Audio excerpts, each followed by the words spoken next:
Should you rent or sell your home? I'm going to cover some aspects that are applicable for most cases, and I'm going to go a bit further in how to calculate a result for your case. So we know that owning a rental property gives you a huge advantage in building wealth.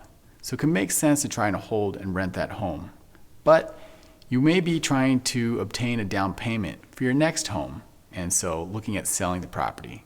So we're going to look at some options where you could continue to hold the property and then rent it out. So some things to consider is the equity that you have in your home, which is going to be the home value minus the current mortgage balance. And that difference is the equity, which you might be able to capture from a sale. But we have to consider what the actual sales price ends up being and any repairs that might be required as part of the sale. Let's also consider that selling costs can be up to 10% of the sales price.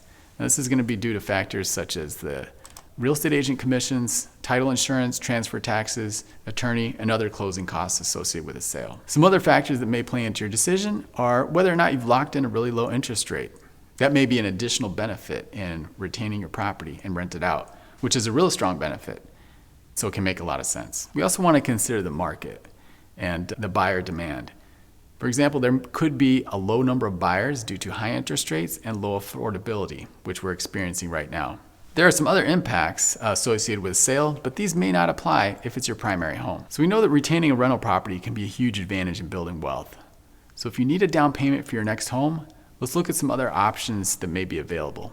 You could look at refinancing your existing home or obtaining a home equity line of credit to sit on top of the existing mortgage. Those options may be able to free up a portion of that equity of your current home, so you can use that as a down payment for your next home. You're going to be able to get a better interest rate while refinancing when it's still your primary home. You could also look at low down payment options for your next home.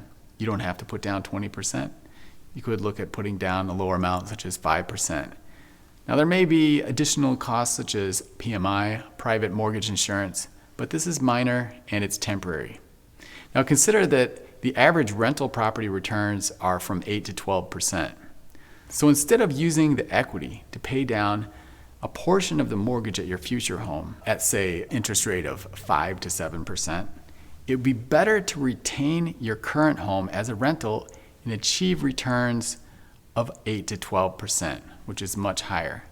You're better off having an investment property in addition to your new primary home, if it's possible. You may need to just consider some options on how to get there. But in general, mortgage rates are relatively low compared to your other investment options. So we know real estate is a great way to build wealth. You already have the property, and it costs money to sell the property. So it's good to try to figure out how to hold it and put it under trusted management and then let it continue to build wealth for you. Let me introduce you to the calculator that we have that can help you understand whether it makes more sense to rent or sell. So you'll be able to put in basic information for your scenario. The little information circles are going to expand to give you more information on some of the fields. When you're putting in a value like a monthly rent, we can provide you a free rent analysis for that. You're going to put in your years to hold before selling.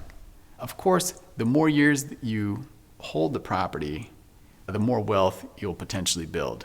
And we'll see that in a moment. Now there's other optional advanced inputs.